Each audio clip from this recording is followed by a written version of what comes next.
a Parisian stockbroker who left his family and European life behind to pursue his vision of painting among the peoples of the non-industrialized world.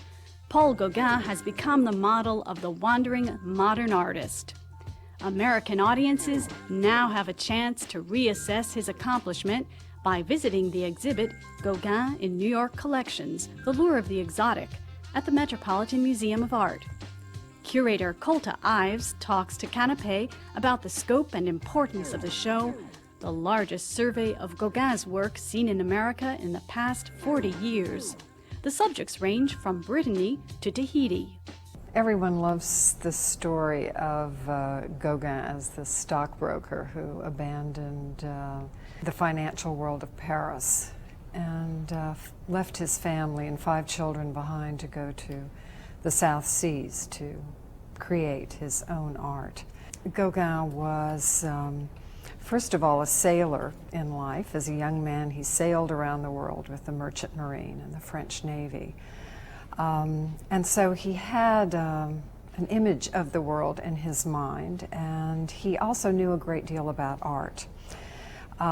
When you combine his love of world travel, his love of world art, there seems to be a certain logic in his wanting to go off somewhere and to create an art in what he found to be a new world, and in pursuit of making an art that would respond on a different level from a parochial art.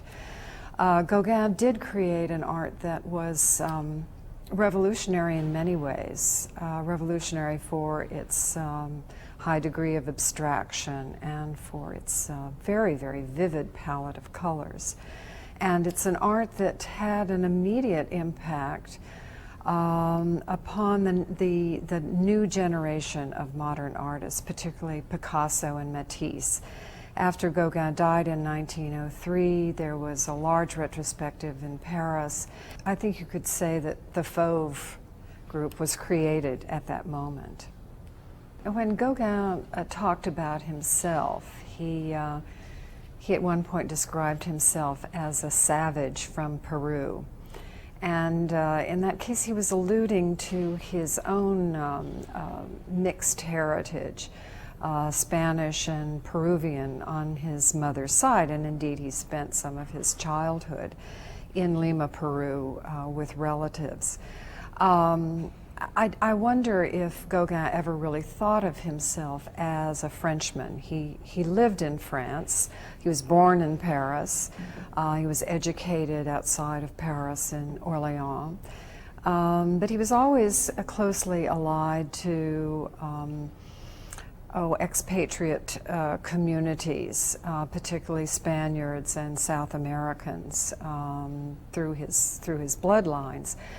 When he traveled so widely around the world, for 6 years he was at sea as a young man, I think Gauguin began to see himself as a man of the world, and he wanted to express in his art a worldview that was not delineated by national boundaries. It's been more than 40 years since there has been a major exhibition of Gauguin's work in New York, so it's definitely high time for his work to be seen here again on a large scale. In fact, Gauguin his works had already been shown in New York, and they were shown for the first time in the Great Armory exhibition that was held here in New York in 1913. And Gauguin was also one of the major players in the opening of the Museum of Modern Art here in New York in 1929. So he was seen as one of the great standard bearers of modernism among those New Yorkers who thought of themselves as being at the leading edge of appreciation of art. We have over 130 works from across the state, from public collections and private collections. And while it's not your standard retrospective exhibition, we've been so fortunate in pulling together works that show the full arc of Gauguin's career. this mother and child are encountered along a path, along one of the waterways in Tahiti by a pair of Tahitian women who, when they see this mother and child, they may imagine them to be someone sacred, perhaps the mother and child of Christian belief. And so they are saying good morning to her in the most common greeting that is used today in Tahiti, Iorana. If you walk into a restaurant or an airplane in Tahiti or vicinity, people are going to say to you, Iorana. Gauguin was really interested in making art in any possible way. He whittled wood, he made ceramics by hand, he even carved decorations on the wooden shoes he wore in Brittany. The walking stick that we have in the museum's collection, and which is in the show, is a particularly wonderful one. Its motifs are really based, I think, on the legend of Adam and Eve and the serpent who tempts Eve. And we find the serpent twined around this walking stick, and a rather exotic looking Eve forms the handle. It's a fascinating object in that it shows his delight in working with his hands and working directly with materials and creating rather offbeat objects that expressed his idea about what art could be, which was virtually anything.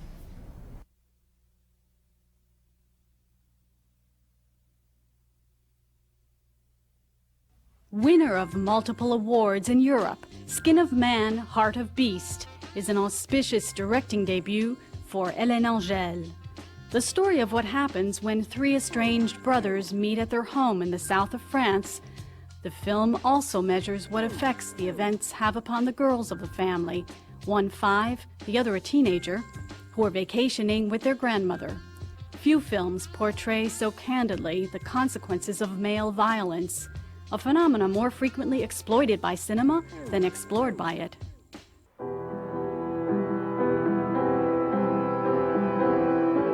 N'étant pas tous pareils, à attendre que quelque chose arrive, que quelqu'un revienne du passé et ramène avec lui les jours heureux.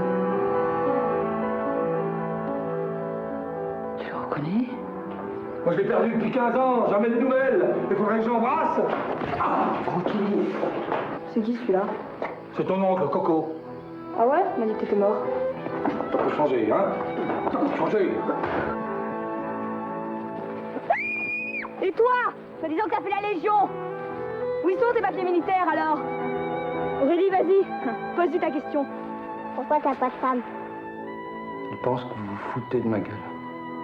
C'est Coco, c'est moi, c'est ton fils! Montre-toi!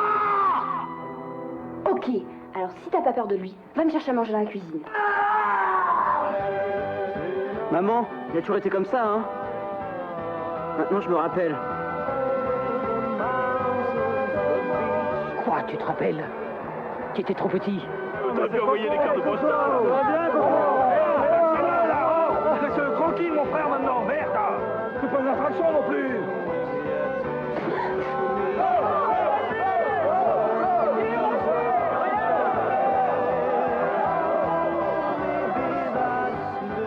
Si tu l'expliques, je ferai tout ce que tu voudras. Parce que maintenant, ce qui compte, c'est qu'on s'aime.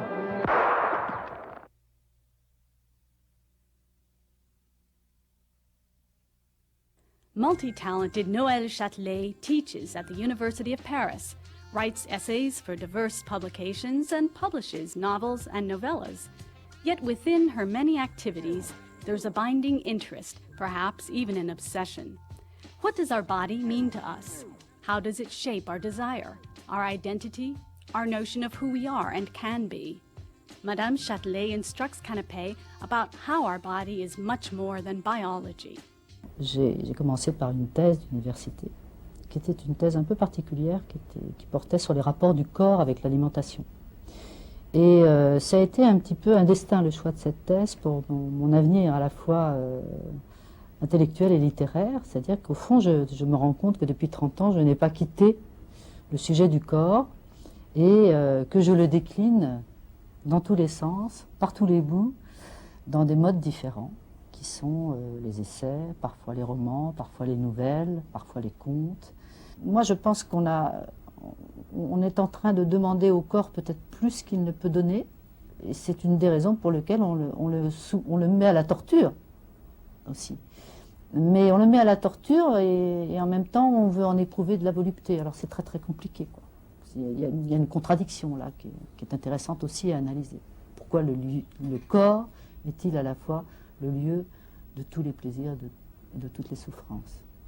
Je m'inquiète de cette prédominance du paraître et de l'obsession de l'image du corps dans nos sociétés.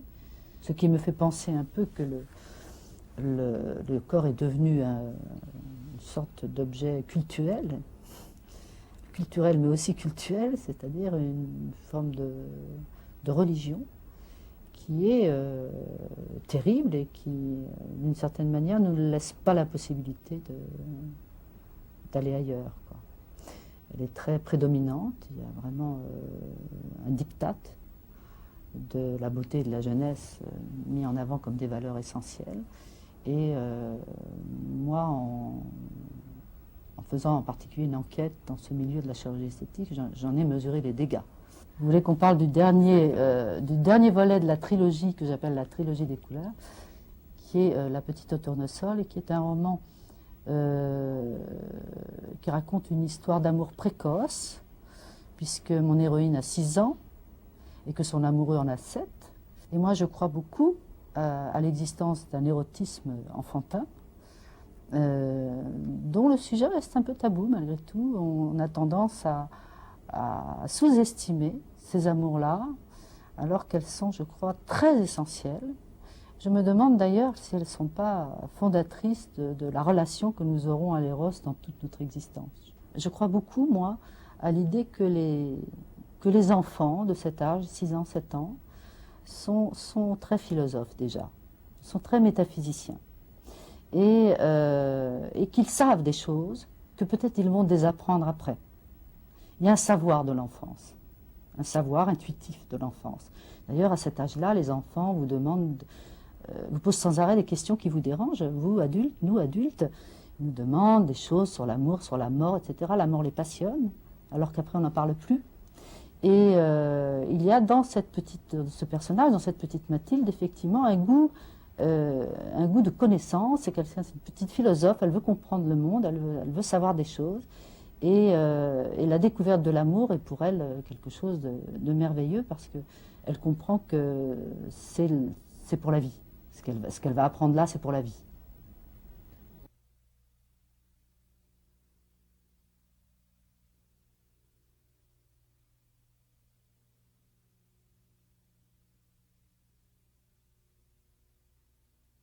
If you're Othello, jealousy has tragic consequences. But if you're Yvan, the character created and played by Yvan Attal in his first feature film, My Wife is an Actress, jealousy has delightfully comic consequences. All passions are redeemed in the manic world of romantic comedy, a traditional specialty of the French cinema. Poor Yvan can't believe that nothing happens when his wife, Charlotte, played by Attal's real wife, Charlotte Gainsbourg, shoots romantic scenes for her popular films. In life, jealousy may be bitter, but here on the screen, it tastes like a sorbet of fresh summer fruits. J'ai vu le film de ta nana hier soir.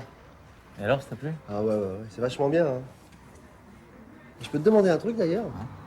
Ça te fait pas chier que ta nana soit actrice? Pourquoi? Qu'est-ce qu'elle fait ta nana, toi? Elle est dentiste, grâce à Dieu. Ça te fait pas chier? Bah, elle couche pas avec plein de types. Toute la mine a couché avec 27. Bah, je sais pas, c'est son métier. Je crois que tu confonds avec les putes.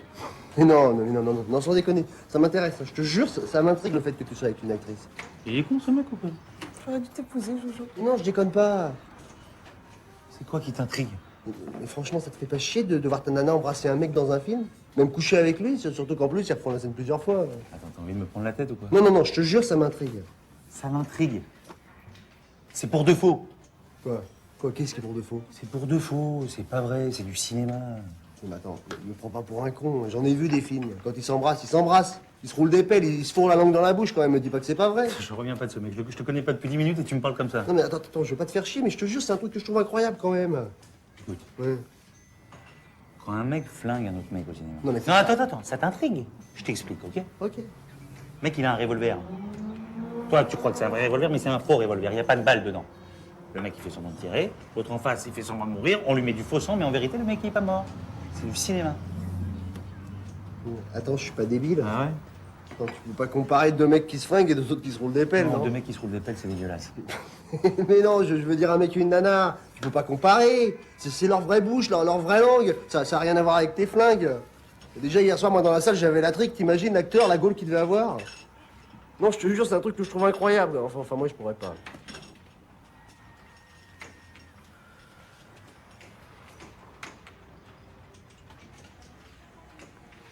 Content de savoir que ma nana te file la trique. Je vais te demander de l'eau chaude. Je veux bien un café, moi. Tiens, attends, rien que ça. Ça te fait pas chier que ta nana se trimballe à poil dans le film? Tu vois, juste ça. Juste le fait que tout le monde puisse la voir à poil. Ça, c'est pas faux, ça, hein? C'est vraiment elle. Ça te fait pas chier? Non, ça me fait pas chier. Ok? Ok, d'accord, tu le prends mal. Ça m'intriguait, c'est tout. Non, maintenant, ça t'intrigue plus, tu vois, je te le répète, ça me fait pas chier. Je peux te demander un truc, toi, maintenant? Ouais. Ta nana, elle est dentiste. Ouais. Claude Berry presents a film by Yvonne Attal. My wife is an actress.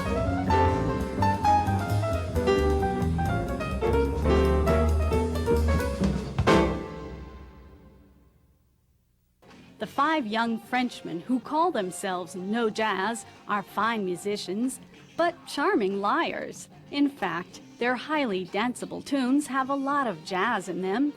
It's just that they have a lot of other things too. Hip-hop, rock, world music, and anything else that interests them. Products of today's postmodern Parisian scene, these musical tricksters know how to innovate while they animate the dance floor. Canape visited with them at a recent club date in anticipation of the U.S. release of their first CD.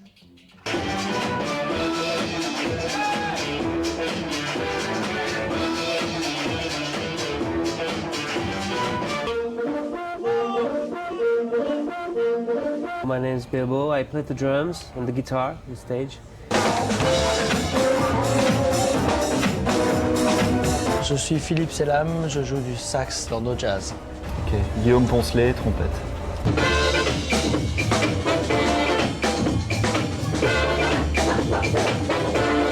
Je m'appelle Balat et je joue des claviers, des machines, du sample, des rythmiques, voilà. Moi je m'appelle Mike et je suis le DJ du groupe.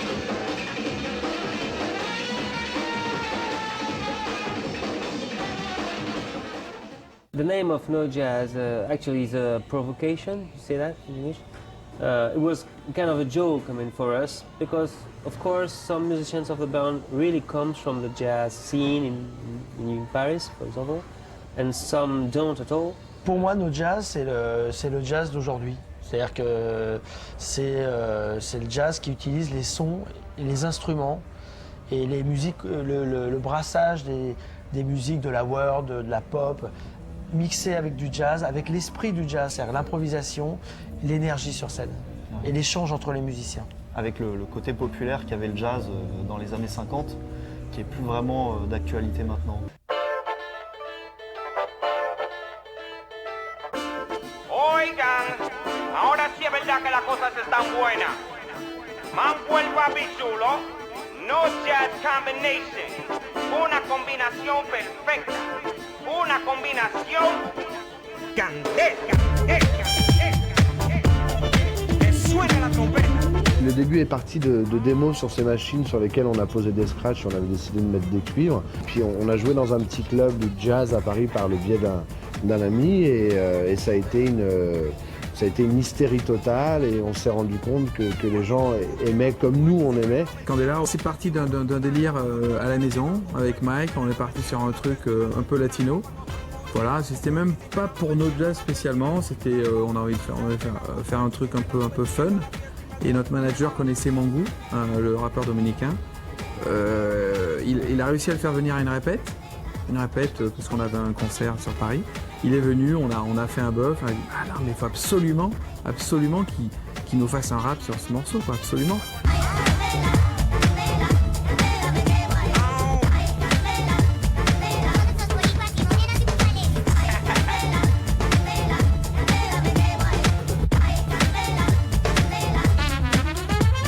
Le morceau Candela est arrivé entre les mains de Ray Cooder, qui est donc lui le propriétaire du Buena Vista. Il a écouté le morceau, il a fait ouais. Ça baigne quoi, ouais, il faut le faire. Pas de problème.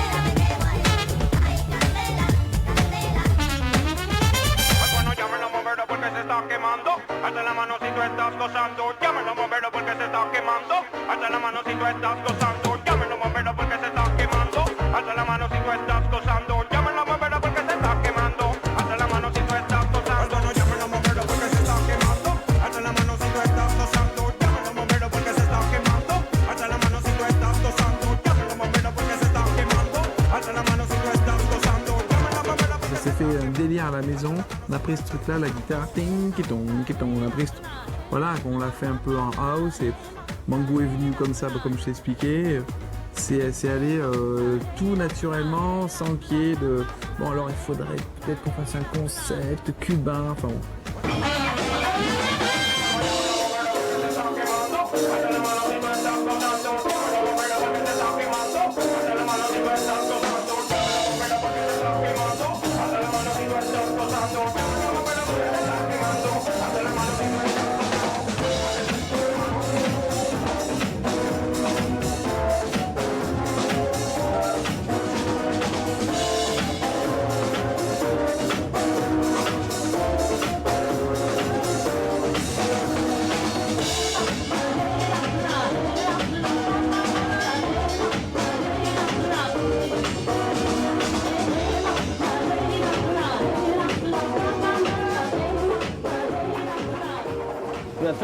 At first it was really an experience for the five of us to play somewhere in a house, you know, and experimenting things musically. We didn't plan to make a record and everything. We just went in a club in Paris and it went very well with the audience, so we kept on playing, and you know there was a company and etc. etc. But at first, and we kept this feeling of playing exactly what we want. No Jazz, c'est un groupe de scène et on a débuté par les concerts et on a envie de développer toujours cet aspect scénique très visuel. Et donc le disque est venu après, c'est le reflet de ce qu'on fait sur scène.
Le leitmotiv, c'est d'amuser les gens, c'est pas de faire tel ou tel morceau, c'est d'amuser les gens. Donc c'est peut-être pour ça que ça marche aussi bien, quoi. Parce que avant de faire de la musique, on a envie de faire la fête et partager notre bonne humeur avec un public ou avec les personnes qui sont là, quoi. Ça va être la fête ce soir. Là. Oh bah, ça va être ouais. ça, on va brûler, on va tout Bah brûler. ouais, je pense que ça va être la fête. Ouais.